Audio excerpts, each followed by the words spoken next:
become a surety in the government, which actually has you as a corporation. You are a surety. Which is basically something that has value that's owned by somebody else Exactly. for that somebody else's benefit. That's right. You become a surety, which you should not be a surety. You should be the beneficiary. That's right. Okay, so the Most High said in Genesis chapter 15, verses 13 to 14, to Abram, our forefather, know for a surety that thy seed shall be a stranger in the land that is not theirs, and shall be afflicted for 400 years.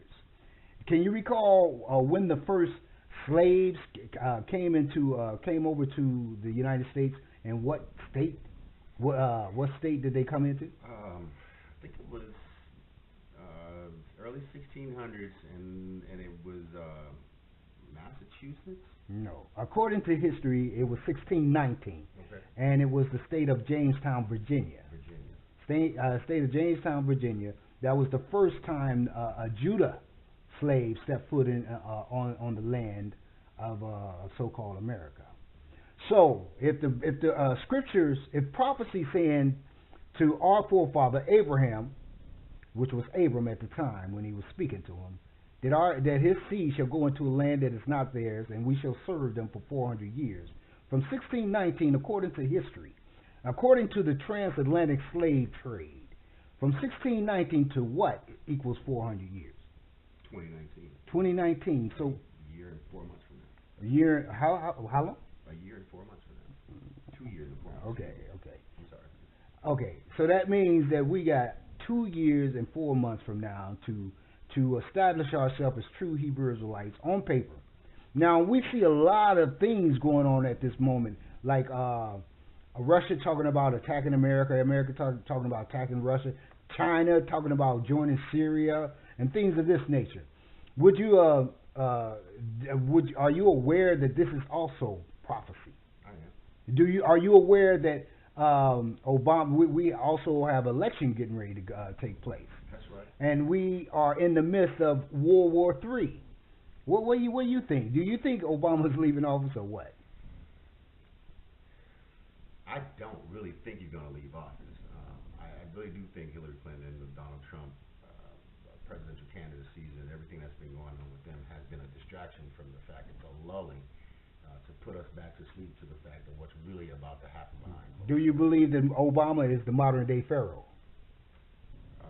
Pharaoh is a strong word because he hasn't yet taken that position, but when he does, he'll prove himself to be just that, Pharaoh. Well, like I said, prophecy is being fulfilled at this moment. So let's get back to your court case, your court matter. So when is the next court date? Today's October 5th. My next court date is tomorrow the 6th. Tomorrow the 6th. 8:30 a.m. And what do you believe? By the power of the Most High, Ahaya Be'Shem Yeshaya, the Messiah, and Ruach, the Holy Spirit, what you believe is going to take place tomorrow? Dismissal, everything that we asked for.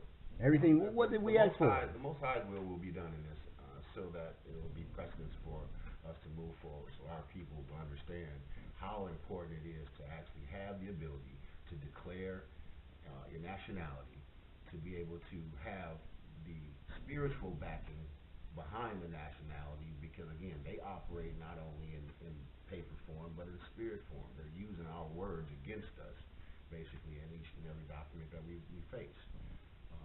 Tomorrow, when we get this disposition, it'll be just what my spirit is telling me, and the Holy Spirit is telling me is going to happen. They're going to dismiss this without challenge. Mm-hmm.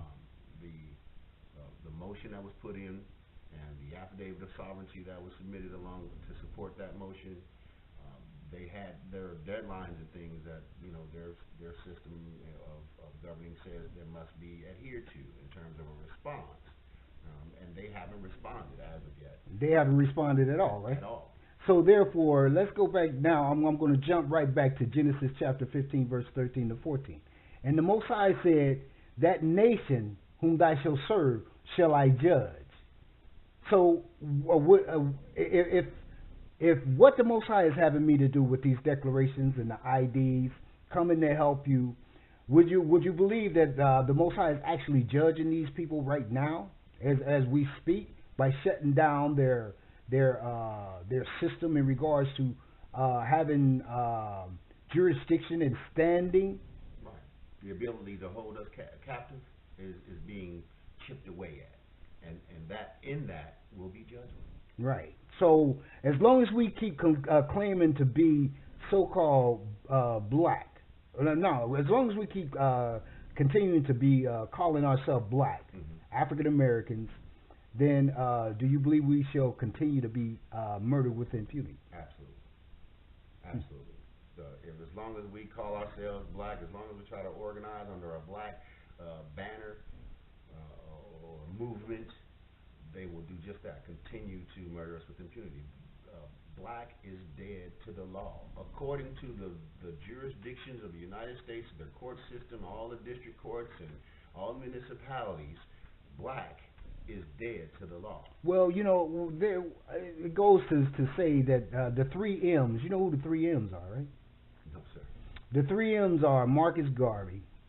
Malcolm and Martin, okay. Okay, and Marcus Garvey tried to save us with the movement, the Back to Africa movement. As Africans, that's right. But we're not didn't work, right? That's right.